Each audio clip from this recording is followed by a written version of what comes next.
Hey guys, what's going on? Claykeysult here again with another guide for Final Fantasy Brave Exvius. This time going over the Brave Frontier collab event, Grand Gaia Chronicles, and this event's been getting a lot of heat, and rightfully so, and we'll go over that as we talk about the event and what's going to be going on. So this event is going to be just like the King Mog events you've done in the past, like the Final Fantasy Tactics or the Halloween event, where we're going to gain a currency or collect a currency called Karma, and then from there we're going to trade that in for certain things through King Mog. Metal Gigantoirs, everybody loves getting those, but let's go over there, what the event actually is. So there are three different event types, or three different missions that you can do here, and they're called Igniting the Spark, Hero of Fire, and a Champion of Blaze, and essentially they have one-time clear rewards in a rare summon ticket for the first time you clear Igniting the Spark. Hero of the Fire will give you 1,000 Karma, and then Champion of Blaze will give you 500 Lapis, which is a pretty nice chunk of Lapis, and then each time you clear it, you're going to get a certain number of Karma, the currency you need to trade into King Mog. Okay, guys? Moving on down.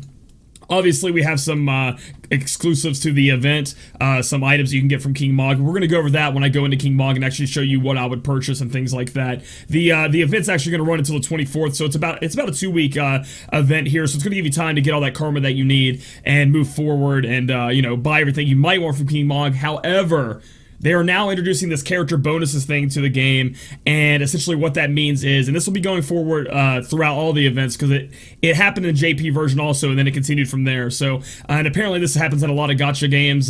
Essentially, if you use units from the banner that coincides with the event, it's going to give you a boost up, and it's going to give you more of the currency that you need, or make the event easier on you if you use those units. So for this time, if you use Elza, it's 100%, and then Tillith, Saria, and Carl, it's going to be 75%, and they do stack up, so that's going to be awesome if you do have a lot of these on your team. However, for free-to-play players, whales, dolphins alike, if you don't have a lot of these units, or you did your pools and you didn't get any of these units, the Karma drops are really, really low, and it makes it really hard to grind. So, this may be simpler in the future. Maybe, the rates are exactly the same as they were in JP, the Karma drop rates, things like that. But this banner was all 4-star or higher base units, so essentially that makes it harder for you to obtain one of these to get the bonus. One thing that can help you guys out is if you use a friend's, character, it's going to give you that bonus too. So what I would urge all of you guys to do out there in our community is put one of these characters as your bonus. Try to make them as strong as you can, and help out the community for those that didn't get the unit, didn't get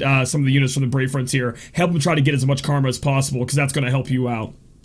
Moving on down, there are these things called Metal Gods. They float around. They're really goofy and cute looking, but they're super, super rare. They're going to give you like 1,000 Karma every time you kill one, which is a lot. That's a lot of Karma, considering the fact that you barely get any when you do complete even I think it's a Champion of Blaze or whatever. You don't get that much as it is, but they're amazing to kill if you find them. They're super, super rare though, which kind of sucks. That's what makes the event even worse, is that these guys don't show up very often. But if you do run into these guys, you're going to get a really, really nice amount of Karma.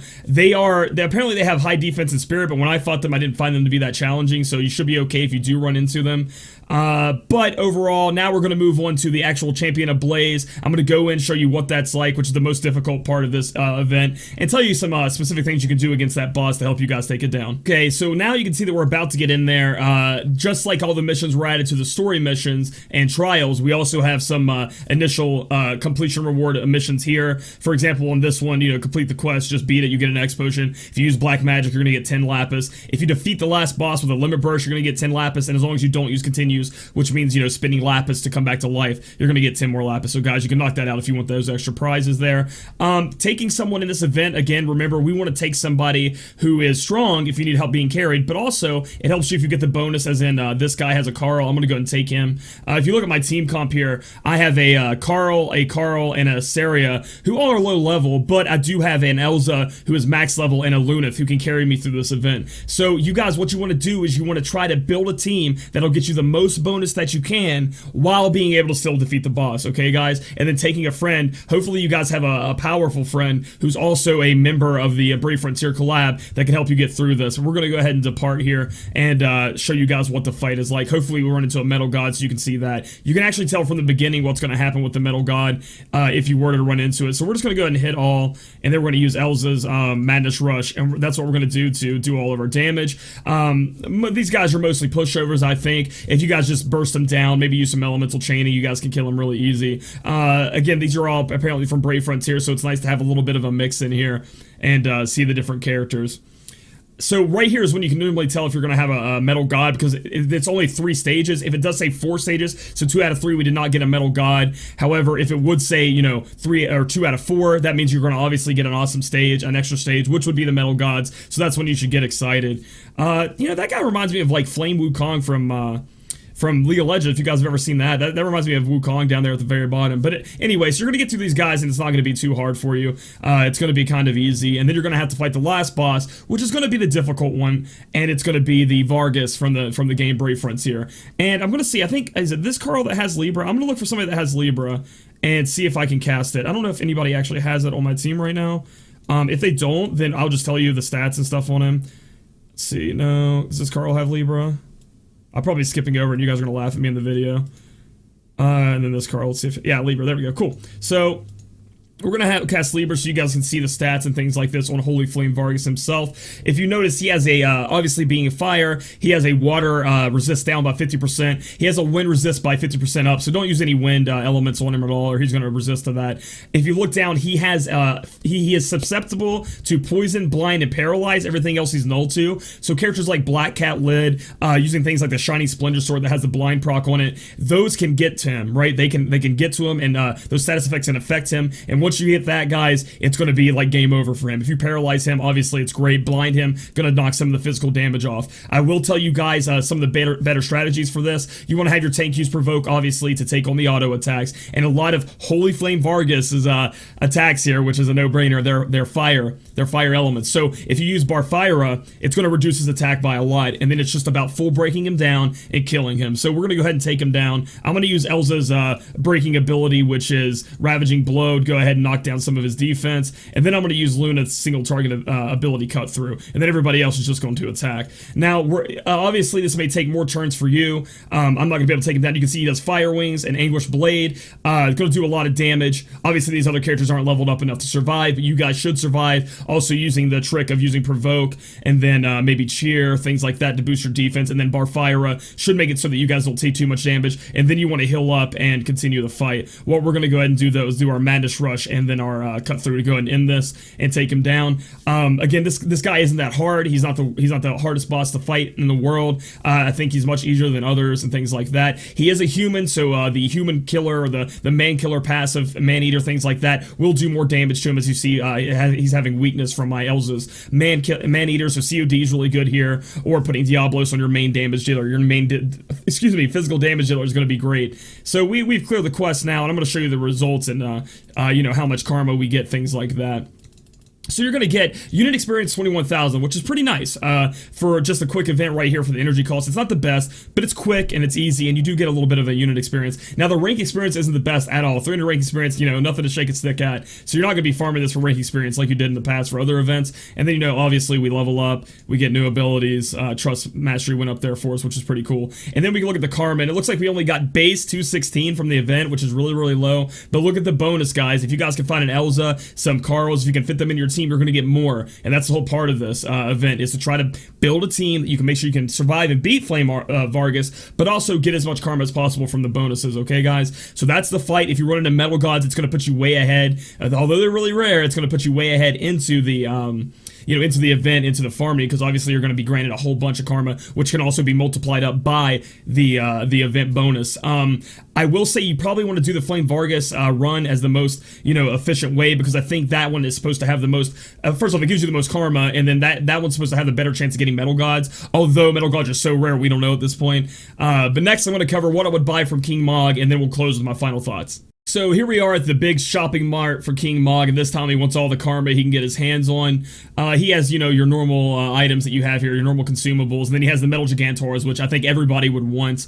He has some elixirs, some Star Quartz, you guys want to pick those up, Scream Root and Fine Alchemist. These are just in order that you guys fit your guys' play style. This is used to make the silver keys that you guys need to open silver chests. Moving on down, he has the Pro Awakening materials. Buy them at your leisure, buy them at, what you need and what you need to get. Obviously, farming for these can be quite quite rare sometimes. So pick up what you need and what you can afford with your karma, considering the fact that this event isn't the most plentiful when it comes to the actual currency. Then you have your 6-star awakening materials, and guys, remember, if this is so stingy for you, this might not be the one you want to farm the 6-star materials on, because we'll get it back probably in 2 weeks. We'll have another event with King Mog, and we'll be able to get back in there. Maybe it'll be more cost efficient to buy these. As far as the currency, it might be more plentiful. Moving on down, you can see we have rare summon tickets, and who doesn't love to get, in a way, free rare summon tickets, to summon more units and get more powerful units. So you probably want to pick them up. But here, essentially, that is all on you guys, and in the order that you guys like to do it in. Whatever you guys need, the need for your account, obviously, is how you're going to do it. But, more or less, I need to cover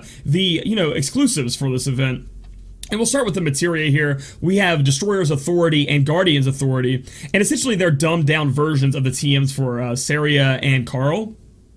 So it depends. It's for 8,000 karma, which is quite a bit farming in this event without a bunch of, the upgrades and the percentages up from the units. So it's up to you. They're pretty dumbed down, though.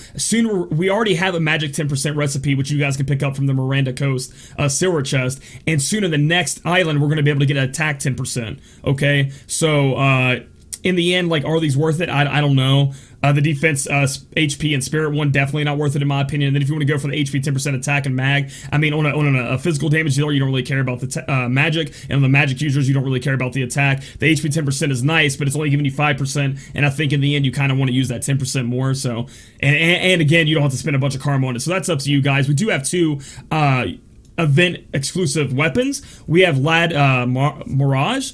It's a lance with I think it has an ice element on it. It's attack 62 for only 3,000 karma. I definitely think you guys want to pick this up, as lance is kind of a rare weapon. A lance spear is kind of a rare weapon to get a hold of anyway, and for 3,000 it's not that expensive. But there is the sword of Renard at attack 76, and remember guys, if you guys don't pick them up here, you're never going to have them anyway. And these are the two weapons that are on Carl and Saria. That is 10,000 of the karma, and that's pretty steep, but it's still an attack 76 with a fire elemental weapon. It's a sword for you guys to use. So again, it's up to you. Is it a pretty good sword? I think it's pretty decent, but it's pretty average too, and it depends on how much karma you guys end up acquiring through the event. What is available to you. Think about how you want to build your team, and if the sword can benefit you, or if you're a collector, you definitely don't want to miss out on these exclusives. Here's another materia for you guys I've heard a lot of talk about, Demonic Life, okay? And it's going to boost your attack, defense, magic, and spirit when your HP drops below a certain level, right? So when your HP gets so low, it's going to boost those stats up. I don't think this materia is worth it at all, and here's why. Remember, guys, buffs do not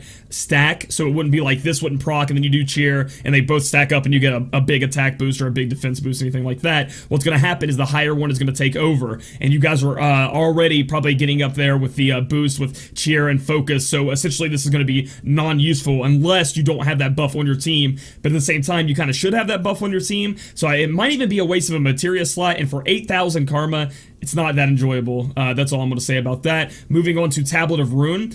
Any player in the game that gets Elza, you need to pick this up. It's only one. You can only get one for 10,000, but it is worth it. It's going to boost your limit burst fill rate, by 100%. So it's going to start filling up your limit burst rate, and then it gives you attack 20%, which is the more reason to do it, okay, guys? So the attack by 20% is a very rare. You can only get that on the actual Carl TM and then the Fencer TM, and they're both they're both units that are only going to be around for a little bit. And then you could have also got it from a actual bundle earlier in the game, but this is pretty rare. If you have an Elza, this is a no-brainer. If you don't have an Elza, remember, Elza isn't going to be in the summoning pool after this event is over, so you're actually going to know if you need to get this or not. So don't just pick it up and be like, oh, maybe I'll pull an Elza, but you only have until this event is over anyway to pull an Elza, so you'll know if you need to get that. There are a few more things down here. You can get the Trust Moogle for 35,000 karma. Pretty steep for how bad the karma drops are, so it's up to you if you want that instant gratification of getting the Trust Moogle. I'm personally going to get it, but it's up to you, man. You could be spending that actually TM farming the time and thing. There's a big math that goes into this, but essentially it is, do you want instant gratification for a Trust Moogle, or do you actually want to grind it out? That's up to you guys. The HP plus 15% here, awesome. For the price of 15,000, I think it's pretty good. I think you guys do want to get this one. The other way we got it was from crafting in the I think it was the Lands of Plenty event, and it took a lot of materials and grinding to get them, so you can just get one up right here for 15,000. And here's the one I don't think anybody should get. It actually blew my mind that they want to charge you guys and me 70,000 karma, when that's almost like an impossible number for most people to get altogether for magic 15%. And here's why. You can already make magic 10% from the recipe as we talked earlier. On top of that, it's only 5% more on that, and we have other ways to boost it up a little bit more than that. And they're in accessories, but again, like I just don't see it as being the thing you really want to get. Plus, the Shantoto TM is going to put it up by 30%. And I know all you guys out there are like drawing Shantotos like candy most of the time, so you know, I just think this is a huge waste, and I think that's definitely one you should skip over. But yeah, that's my analysis of everything you can buy in the shop, guys. Again, personalize your buy sheet. Excuse me. Personalize your buy sheet to you and how you want to play the game and what would best help your team. But I just wanted to give you my thoughts on these items. All right, guys. So that covers everything in this event I wanted to. This event just seems like a really lackluster one, and it's turning players away. They're actually, I've heard of some players quit the game because of this event, but things will get better. I mean, it's not like Gumi's doing this, it's the JP version. Again, you have to think, like, when this happens again, like maybe we'll have the Type 0 event or the Final Fantasy 13 event, there will be units you guys can pull that are 3-star base to help you get those bonuses up, things like that, and perhaps the drop rate of the currency won't be as stingy as it is here. But if you guys like this video, give it a thumbs up, comment down below about how you feel about the event, what you're going to be buying, and subscribe for future content. We'll see you guys later. The Nees version didn't get is we're getting Elza, who like is this bomb, like scythe wielding awesome girl from the Brave Frontier. Remember, guys, I didn't play Brave Frontier, but she looks amazing. She comes in at 5-star base, going up to 6 stars. She's gonna be really hard to pull, but after finally getting all of her information and things like that, she seems pretty powerful. She will not be on the same power level